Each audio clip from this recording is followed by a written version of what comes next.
Ang kahilingan ni Ruth kay Boaz. Ikatlong kabanata. Isang araw, sinabi ni Naomi kay Ruth, "Anak, gusto kong makapag-asawa ka na para sa ikabubuti mo. Natatandaan mo ba si Boaz na kamag-anak natin, na ang kanyang mga utosang babae ay nakasama mo sa pagtatrabaho? Alam mo, maggigiik siya ng sebada mamayang gabi.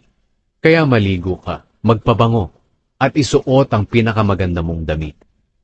Pumunta ka sa giikan, pero huwag kang magpakita sa kanya hanggang sa makakain at makainom siya.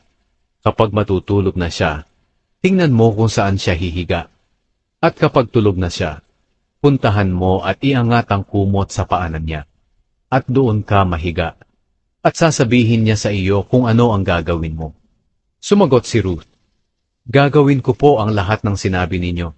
Kaya pumunta siya sa giikan para gawin ang lahat ng sinabi sa kanya ng biyenan niya.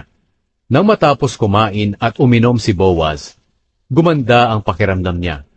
Nahiga siya sa tabi ng bunton ng sebada para matulog. Dahan-dahang lumapit si Ruth at iniangat ang kumot sa paanan niya at nahiga roon. At nang maghahating gabi na ay nagising si Boaz. At nang nag-inat siya, nagulat siya na may babaeng nakahiga sa paanan niya. Nagtanong si Boaz, "Sino ka?" Sumagot siya, "Ako po si Ruth. Isa po ako sa malapit niyong kamag-anak na dapat niyong pangalagaan. Takpan niyo po ako ng damit ninyo, para ipakita na pakakasalan at pangangalagaan niyo ako." Sinabi ni Boaz, "Anak, pagpalain ka nawa ng Panginoon. Ang katapatan na ipinakita mo ngayon sa pamilya mo ay mas higit pa sa ipinakita mo noon, sapagkat hindi ka humabol sa mga binata, mayaman man o mahirap. Kaya huwag kang mag-alala, anak. Gagawin ko ang lahat ng hinihiling mo, dahil alam ng lahat ng kababayan ko na mabuti kang babae. Totoong malapit mo akong kamag-anak, na may tungkuling pangalagaan ka.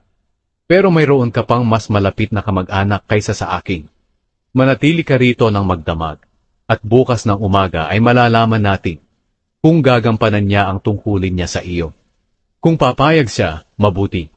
Pero kung hindi, isusumpa ko sa buhay na Panginoon na gagampanan ko ang tungkulin ko sa iyo. Sige, dito ka muna matulog hanggang umaga." Kaya natulog si Ruth sa paanan ni Boaz hanggang sa mag-umaga. Pero madilim-dilim pa ay bumangon na si Ruth para hindi siya makilala, dahil ayaw ni Boaz na may makaalam na pumunta si Ruth doon sa giikan niya. Sinabi ni Boaz kay Ruth, "Dalhin mo rito sa akin ang balabal mo at ilatag mo." Inilatag ito ni Ruth, at nilagyan ni Boaz ng mga 6 na kilong sebada, at ipinasan kay Ruth. At bumalik si Ruth sa bayan. Pagdating ni Ruth sa biyenan niya, tinanong siya, "Kumusta, anak?" Ikinuwento naman ni Ruth ang lahat ng ginawa ni Boaz. At sinabi pa ni Ruth, "Ayaw po ni Boaz na umuwi ako sa inyo ng walang dala. Kaya binigyan niya ako nitong 6 na kilong sebada." Sinabi ni Naomi, "Maghintay ka lang, anak, hanggang malaman mo kung ano ang mangyayari, dahil hindi titigil si Boaz hanggang sa maisaayos niya sa araw na ito ang hinihiling mo sa kanya."